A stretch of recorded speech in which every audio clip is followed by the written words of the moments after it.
fairer than day.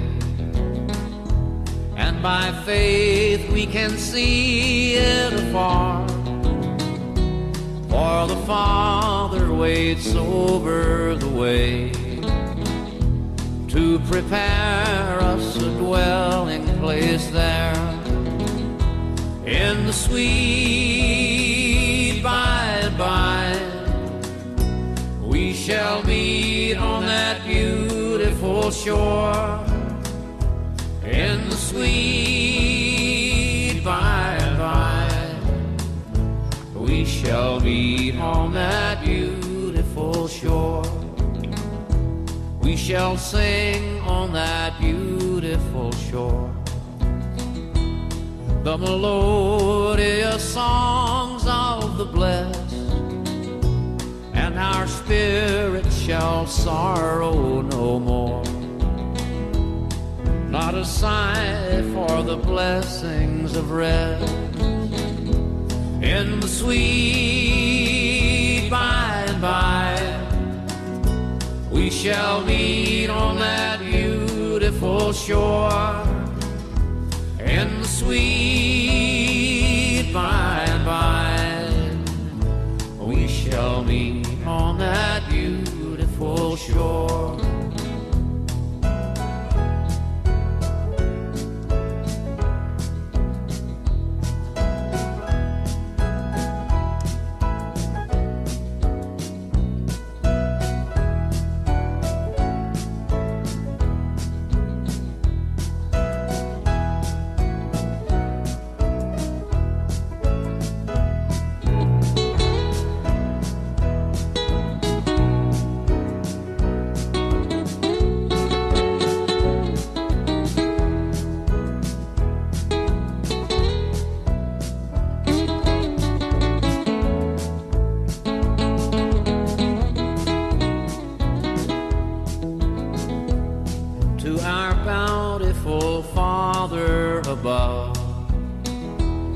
We will offer our tribute of praise for the glorious gift of His love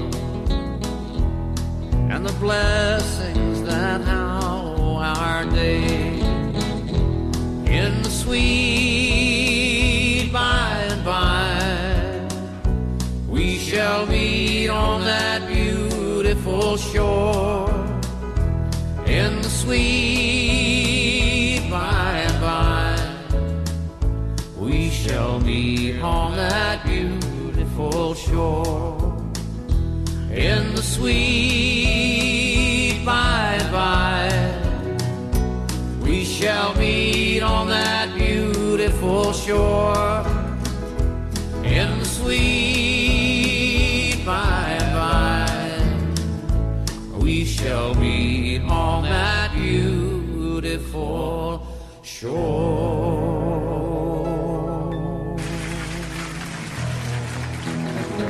We'd like to do a song called Always on My Mind.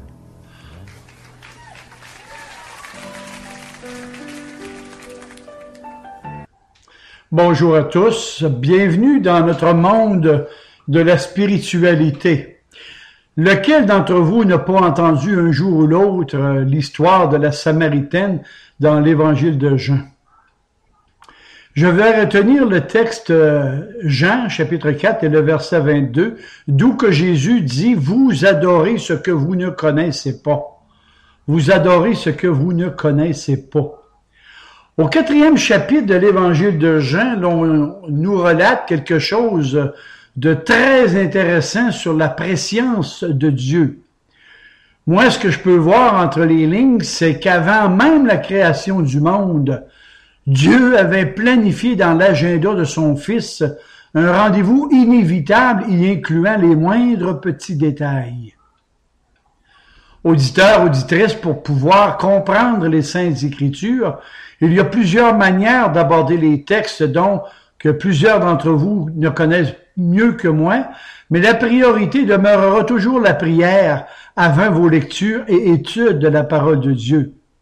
Je reconnais qu'il y a plusieurs textes difficiles à comprendre et que même certains d'entre eux ne vous séduiront pas toujours à la première vue, mais que voulez-vous, Dieu l'a voulu comme ça. Je peux aussi vous dire que si vous n'aimez pas ce que vous voyez, il faudrait peut-être probablement changer la manière dont vous regardez, dont vous consultez la Bible, la parole de Dieu. Revenons à mon texte. Il est écrit « Il fallait ». Il fallait que Jésus passe par la Samarie afin de ne pas manquer ce rendez-vous spirituel avec cette femme pécheresse, la Samaritaine. Notez que c'est aux alentours de midi que cette femme arrive au puits de Jacob, que Jacob avait creusé jadis. Je remarque aussi que dans ce dialogue entre Jésus et la Samaritaine, que c'est la première fois que Jésus se révèle être le Messie, ce qu'il n'a jamais dit auparavant sur les terres de la Judée. Et je me suis demandé pourquoi Jean nous relate un incident aussi banal dans son évangile. Mais en l'examinant d'un peu plus profond, d'un peu plus près, j'y trouve des vérités spirituelles très, très, très profondes qui, somme toute, vont nous enseigner la grâce de Dieu pour ses élus choisis, ses rachetés, ses brebis, avant même la fondation du monde. Éphésiens 1,4 nous dit « En lui, Dieu nous a élus avant même la fondation du monde pour que nous soyons saints et irréprochables devant lui, nous ayant prédestinés dans son amour à être ses enfants d'adoption par Jésus-Christ. » Et dans ces textes, on y trouve de tout. En ce qui me concerne, je vois l'omniscience de Dieu, je vois des religions humaines, les compassions de Jésus, l'évangélisation, des conversions, l'hospitalité et j'en passe. Oh, chers frères et chères petites sœurs en Christ, c'est ce que je découvre, moi, à chaque fois que je sonde les Écritures avec les yeux de mon cœur. Dites-moi là, sincèrement, la main sur votre cœur, lorsque vous ouvrez votre Bible pour vous approcher de Dieu, que ressentez-vous dans votre cœur? Lorsque vous ouvrez votre Bible, est-ce que celle-ci s'illumine dans votre cœur comme un arc-en-ciel ou comme une aurore boréale afin de vous inviter à découvrir que dans les jardins sacrés du Seigneur, il y a des admirables petites perles cachées qui ont été déposées pour chacun de vous par sa majesté divine? Est-ce que vous ressentez dans vos cœurs l'accueil chaleureux de votre Seigneur et Sauveur? Donc, je reviens à mon texte, donc, depuis plusieurs mois, Jésus évangélisait dans les campagnes de la Judée et à la ville de Jérusalem. Et je note aussi que Jésus, sachant que son heure n'était pas encore venue et que les chefs religieux cherchaient à se débarrasser de lui, Jésus résolut d'éviter leurs embûches en regagnant la Galilée. Et en ce temps-là, 2 routes s'ouvraient devant lui. L'une suivait la rive gauche du Jourdain et l'autre traversait le territoire de la Samarie. Et les Juifs prenaient ordinairement la première route car ils voulaient éviter tout contact avec les Samaritains. Et Jésus, au contraire de cette coutume, prit son agenda et vit que dans ce territoire qu'une femme viendrait le rencontrer à son insu sans le savoir pour ce rendez-vous près du puits de Sichar. Jésus savait que c'était le dessein arrêté de son Père. Notez aussi que dans les Saintes Écritures, le hasard, le destin ou la chance n'existe pas dans ce monde de la spiritualité. Tout a été planifié et contrôlé par Dieu dans sa souveraineté. Et j'oserais même dire que même vos cheveux sur votre tête sont comptés et pas un seul ne tombera en terre sans la permission de lui. Le territoire de la Samarie s'étendait de la mer Méditerranée jusqu'au Jourdain, et ainsi il séparait la Judée de la Galilée. Paraît-il que c'était une terre fertile avec des paysages à nous couper le souffle. Malheureusement, ce beau pays était depuis 1000 ans le théâtre de schisme et d'idolâtrie, surtout lorsque Jéroboam sépara les 10 tribus d'Israël rebelles. La Samarie devint le centre du royaume schismatique d'Israël, et de là, le peuple cessa d'aller offrir des sacrifices à Dieu dans la ville de Jérusalem. Les rois de l'époque, les roitelets de l'époque, devrais-je dire, construire des autels aux plus abominables idoles jusqu'à en offrir des êtres humains accompagnés de rites bizarres qui se terminaient en orgies sexuelles dédiées à leur Dieu. Jérémie 19,5 nous le mentionne. Ils ont bâti des autels à Baal pour brûler leurs enfants au feu en holocauste au dieu Baal. Et le peuple de Dieu en était rendu là dans leur déchéance spirituelle. Et un peu plus tard, le Dieu jaloux et vengeur d'Israël se servit des Assyriens pour leur montrer sa justice. Les Assyriens dévastèrent la Palestine, mis à sac et à sang tout le territoire et déportèrent en Babylone la crème des meilleurs hommes et femmes. Évidemment, il y eut des vieillards et des veuves qui échappèrent au massacre des Assyriens qui les abandonnèrent dans leur pays. Les colons étrangers de Babylone ou d'ailleurs qui vinrent repeupler la Samarie mêlèrent leur religion païenne au rite mosaïque de l'époque, c'est-à-dire les Juifs qui n'avaient pas été déportés. Et notez que ceux qui ont été déportés étaient les élites du peuple. Jeunes, beauté, force et j'en passe. Vous allez trouver cela dans le livre de Daniel. Ainsi, ceux qui vinrent repeupler la Samarie rejetèrent les traditions nationales des Juifs avec les écrits des prophètes, sans les écrits de Moïse, le Pentateuque. La race d'Abraham ne pouvait pas pactiser avec l'idolâtrie de la Samarie. Auditeurs, auditrices, prenez note que c'est dans ce contexte de l'histoire de Jésus arrive dans mon texte. Lorsqu'un homme ou une femme de la Galilée devait descendre à Jérusalem, la plupart du temps, ce voyage se faisait en groupe, soit pour leur protection, soit pour avoir de la compagnie, comme nous dit le psaume 133. « Oh, qu'il est doux, qu'il est agréable pour des frères de demeurer ensemble. » Ils étaient en groupe pour éviter les dangers de la route, les bandits, les animaux sauvages. Et ces gens suivaient la route qui était la plus longue en suivant les rives du Jourdain afin de ne pas avoir à traverser les villes et les villages des Samaritains. Et s'ils se voyaient obligés de traverser ce territoire maudit par les Juifs, jamais ils n'auraient osé réclamer l'hospitalité, ni même le plus petit service de ses faux frères qu'ils fuyaient comme des pestiférés. Jésus en Samarie. Ainsi, dans mon texte, nous voyons Jésus avec quelques disciples partir de Jérusalem pour se rendre vers la Galilée en passant par la Samarie. Bientôt, Jésus arrivera à Béthel, là où Dieu avait promis à Jacob que ses descendants seraient plus nombreux que le sable de la mer. Plus tard, Jésus passera près de Silo, là où l'arche de l'Alliance deviendra la préfiguration du Messie. Et à cette époque, l'arche de l'Alliance demeurera près de 300 ans à cet endroit. Dans le livre des Juges, chapitre 20, « Et les enfants d'Israël consultèrent l'Éternel, et c'était là que se trouvait l'arche de l'Alliance, à Silo. » Un peu plus loin, Jésus passera par une vallée d'où le patriarche Abraham, venant de la Mésopotamie, planta sa tente et dressa le premier autel dédié à Dieu. Genèse 12. Abraham parcourut le pays jusqu'au lieu nommé Sichar, jusqu'aux chênes de Morée. Et le champ que foulera Jésus s'appellera le champ de Jacob. Et rendu sur cette terre des patriarches, Jésus pourra voir la ville de Sichem et le temple des Samaritains sur le mont Gazirim. Et tout près de là se trouvera un puits creusé par Jacob qui avait servi à entretenir sa famille et ses troupeaux. Et après cette longue marche sous le soleil, voilà que Jésus s'assit sur le rebord de ce puits pour prendre un peu de répit, pendant que les disciples se dirigeaient vers Sichem pour acheter des vivres. Donc, il était alors vers midi et Jésus attendait en priant son Père pour ce rendez-vous avec cette Samaritaine planifié d'avance avant même la fondation du monde.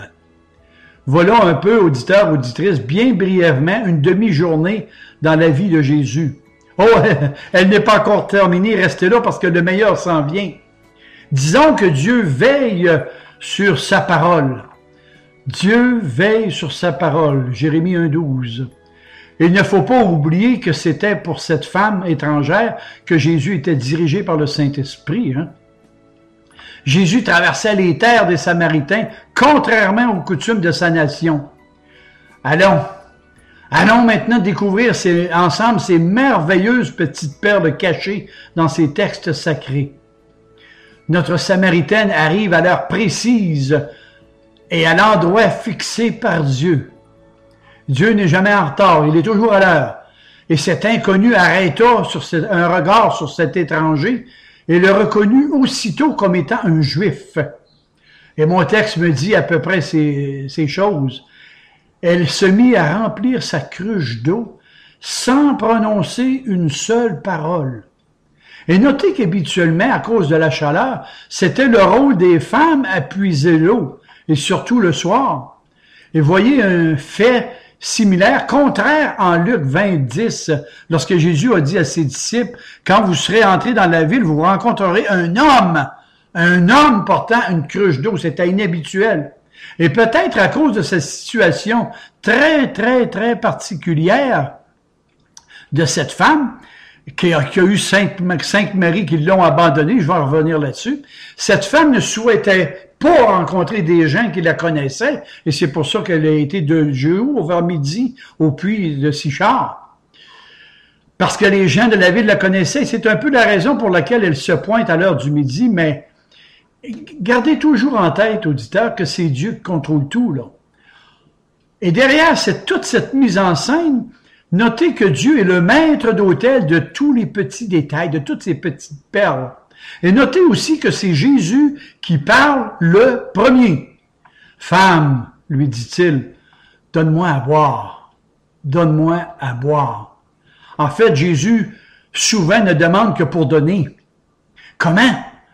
Comment répondit-elle avec surprise, toi qui es juif, qui me demande à boire, à moi qui suis une Samaritaine? As-tu oublié que les Juifs ne doivent pas avoir de relation avec nous? Et au lieu de la suivre sur ce terrain épineux, Jésus, d'une voix douce et inspirée, la transporte sur un terrain spirituel et surnaturel afin de lui faire connaître le monde du merveilleux, le monde de la spiritualité. Femme, si tu connaissais le don de Dieu, et qui est celui qui te dit « Donne-moi à boire », tu lui aurais toi-même demandé à boire et il t'aurait donné de l'eau vive, une source vive, c'est-à-dire non pas de l'eau stagnante de ce puits. « Seigneur, lui dit la femme, tu n'as rien pour puiser et le puits est profond. D'où aurais-tu donc cette eau vive? » Et remarquez que dans ce dialogue, Jésus se tient toujours au-dessus des pensées matérielles, là. Il est dans le domaine de la spiritualité. Il lui dit, celui qui boit de l'eau de ce puits aura toujours soif. Mais celui qui boira de l'eau que je lui donnerai sera désaltéré pour toujours. Et cette eau sera en lui comme une source éternellement jaillissante. Notre Samaritaine écoutait sans en comprendre le sens et la portée. Ces paroles étranges qui frappaient ses oreilles faisaient en elle une impression qu'elle ne pouvait pas comprendre, à moins que Dieu lui-même lui ouvre son cœur comme il l'a fait pour Lydie, la marchande de pourpre, et Dieu lui ouvrit le cœur. Et encore une fois, notez ceci, que c'est toujours Dieu qui crée dans le cœur des hommes d'aller vers Jésus. D'ailleurs, il le dit lui-même, « Nul ne peut venir à moi si le Père qui m'a envoyé ne l'attire. » Et ainsi, notre Samaritaine, cédant au désir de posséder cette eau que Jésus avait appelée le don de Dieu, elle lui dit, « Seigneur, donne-moi de cette eau afin que je n'ai plus jamais soif et que je ne vienne plus puiser dans ce puits. » Et voilà que le moment était venu pour Jésus de frapper un grand coup, simulant de vouloir communiquer et de donner ses dons à tous ceux qu'elle aimait. Mais Jésus lui dit, « Va chercher ton mari et emmène-le-moi. » « Seigneur, lui dit-elle, je n'ai pas de mari. » Et Jésus répliqua, « Tu n'as pas de mari? Car tu en as eu 5, et l'homme avec lequel tu vis présentement n'est pas ton mari. » Notez que les Juifs admettaient 2 ou 3 mariages, et si les Samaritains avaient les mêmes règles, cette femme devait être très mal vue, et de plus, elle vivait actuellement avec un homme sans être marié. Mais Jésus ne s'arrête pas à cette réalité. C'était en principe les hommes qui décidaient de divorcer, pas les femmes, en Deutéronome 24:1. Lorsqu'un homme aura pris et épousé une femme qui ne viendrait plus à trouver grâce à ses yeux, il écrira une lettre de divorce et l'enverra dans sa maison. Donc, cette femme avait été abandonnée 5 fois par ses maris successifs. Et notez qu'une lettre de divorce peut sauver les apparences, tandis que légaliser une abomination, celle-ci n'en demeure pas moins encore une abomination devant le Seigneur. Et au lieu de s'irriter contre Jésus qui lisait dans les secrets de son cœur, de son âme, qui en quelque part le faisait rougir de honte, cette femme qui était la partie victime et pécheresse s'éprit de lui d'un sentiment d'admiration. J'oserais dire que ses yeux s'ouvraient à la lumière, devinant que cet étranger était un homme inspiré de Dieu, un prophète. C'était le bon moment de le consulter sur la question capitale qui divisait depuis des siècles les Juifs et les Samaritains. Et comme par hasard, là-dessus, j'ai un sermon sur l'amour dans le mariage, le numéro 20, que je vous invite à aller consulter. Vous adorez ce que vous connaissez pas. Dans un certain sens, je vous dirais aujourd'hui, celui que vous adorez n'est peut-être pas du tout celui que vous croyez. Et notre Samaritaine dit à Jésus, « Tu sais, nos pères ont toujours adoré Dieu sur le mont Gazirim, et vous autres, les Juifs, vous dites que Jérusalem est la ville sainte de l'adoration, à tel point qu'on ne sait plus où on en est rendu dans le domaine de la spiritualité. Crois-moi, lui dit Jésus, voici le temps est arrivé, d'où il ne sera plus jamais question de cette montagne, ni de Jérusalem pour adorer le Dieu du ciel. Vous adorez ce que vous connaissez pas. Oh, il est vrai que le salut vient des Juifs, parce que les oracles et la parole de Dieu leur ont été donnés. Et je le répète que le jour est venu maintenant que les vrais adorateurs de Dieu adoreront le Père en esprit et en vérité, parce que Dieu est esprit. Et il désire qu'on l'adore en esprit et en vérité. Et sachez aussi que Dieu n'habite pas dans des temples faits, construits par la main de l'homme.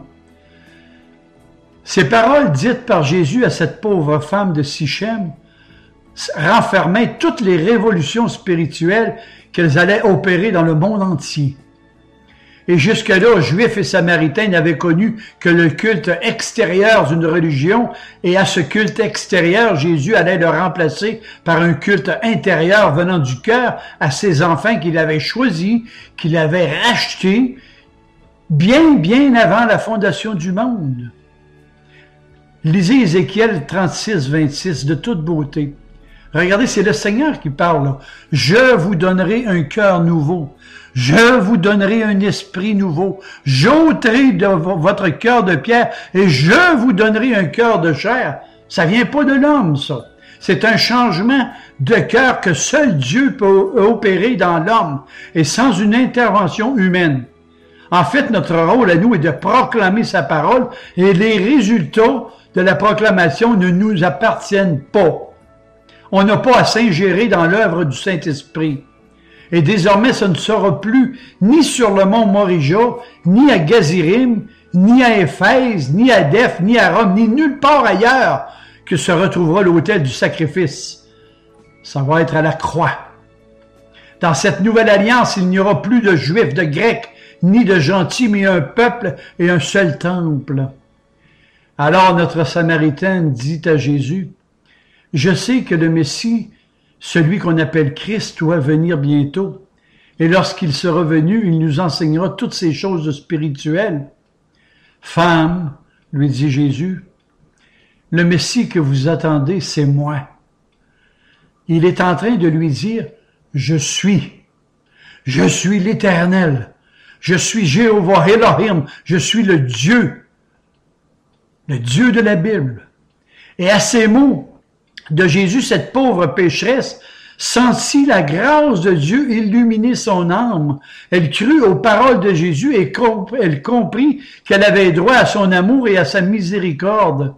Et de plus, dans ces textes, moi, j'y vois que cette femme a proposé à Jésus un choix entre deux lieux de culte.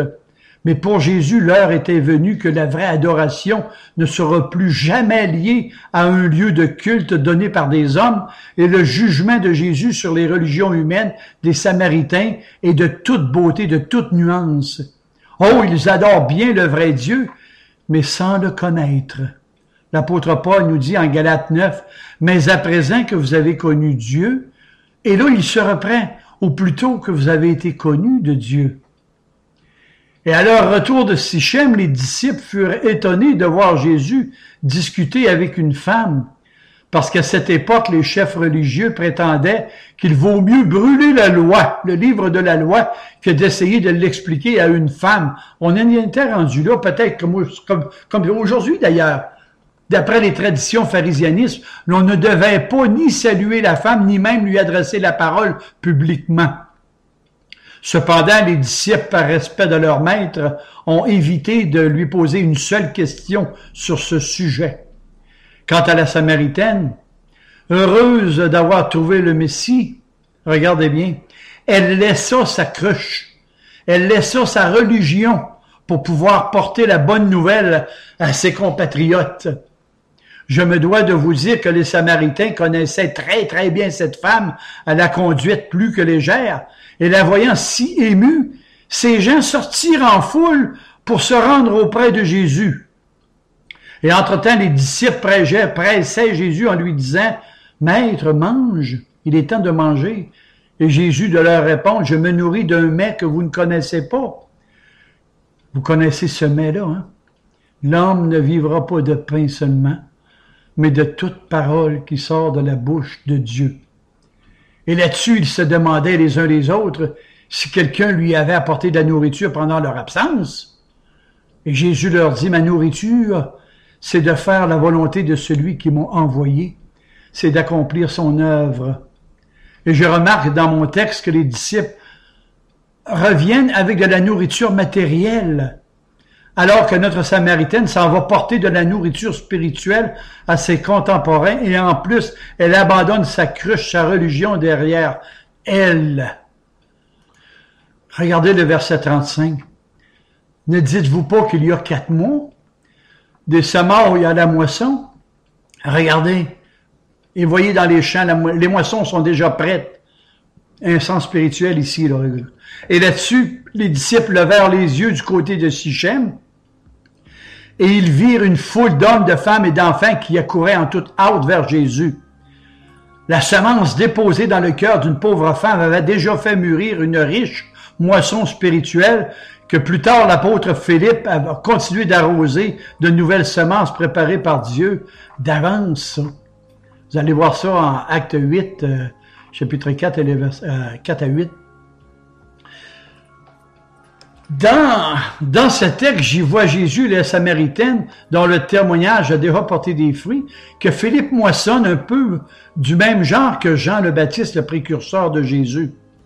Le fait est que Jésus expliqua aux disciples que le phénomène de cette explosion spirituelle de masse a été provoqué et occasionné par la proclamation de sa parole, parce que la foi vient de ce qu'on entend, et ce qu'on entend vient de la parole de Dieu.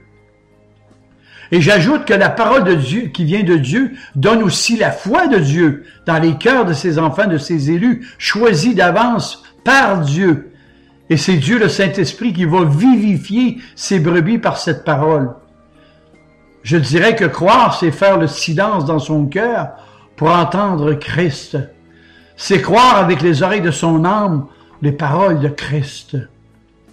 Et pendant que Jésus parlait à ses disciples, les Samaritains se pressaient en foule autour de lui. Ils croyaient vraiment à sa mission divine à cause de ses paroles de vie. Et depuis que notre Samaritaine avait attesté que sans le connaître en aucune manière, Jésus lui avait raconté l'histoire de sa vie passée. Il venait maintenant le prier de demeurer avec eux à Sichem. Et le Seigneur fut reçu avec bienveillance par ces Samaritains en acquiesçant à leur demande. Il séjourna chez eux pendant 2 jours. C'est évident que pendant toute cette période, il dut leur parler du royaume de Dieu, qu'il venait fonder pour ce monde perdu, peut-être même en faisant quelques miracles non mentionnés dans les évangiles. Et le plus surprenant pour moi est que ces Samaritains disaient à cette Samaritaine que ce n'était plus sur son témoignage qu'ils croyaient, mais parce qu'ils ont vu et entendu de leurs propres oreilles et de leurs yeux qu'il était vraiment le sauveur du monde. Et notez que ce n'est pas par ses miracles qu'on va reconnaître un faux prophète, mais bien plus par ses paroles. Ce titre, Sauveur du monde, n'a été employé que 2 fois par Jean dans toutes ses lettres. Et ce titre souligne le rôle de Jésus, pas seulement maître ou prophète, mais sauveur et l'universalité de son ministère. C'est étonnant de voir que Jésus ne reçoit pas chez lui l'honneur qui lui est dû, alors qu'il le reçoit chez les Samaritains. La haine ne peut chasser la haine, seul l'amour le peut. Et aussi bizarre que ce soit, remarquez aussi que les Samaritains n'avaient pas de chef religieux jaloux ou envieux pour corrompre la simplicité de leur cœur et ainsi faire obstacle au travail de la grâce de Dieu. Est-ce que vous avez une réponse pour moi sur ce que je viens de vous dire? Peut-être aussi que Jésus partit de la Samarie avec un peu de nostalgie, tellement il a été très bien reçu, mais il fallait que ces choses arrivent comme ça. Et sa mission n'était pas encore terminée ni totalement accomplie. Ils adoraient ce qu'ils ne connaissaient pas, mais maintenant ils ont vu, entendu et cru que Dieu leur a dit, et toujours sous la surveillance de la bannière de la grâce divine. Ces Samaritains ont sûrement dû se dire qu'il y a des amis qu'on ne peut pas remplacer et d'autres qu'on a eu le privilège de connaître pour la vie éternelle. Et moi, je vous dis de ne jamais quitter une personne sans au préalable lui avoir donné une parole qui la rendra heureuse. Chers amis, connaissez-vous vraiment celui que vous adorez aujourd'hui? Et je vous invite maintenant à écrire dans votre journal personnel la suite de mes réflexions sur cette belle histoire de la Samaritaine. Que le Seigneur vous bénisse abondamment. Amen et Amen. Amazing grace, how sweet the sound that saved a wretch like me. I once was lost, but now I'm found. Was blind, but now I see. 'Twas grace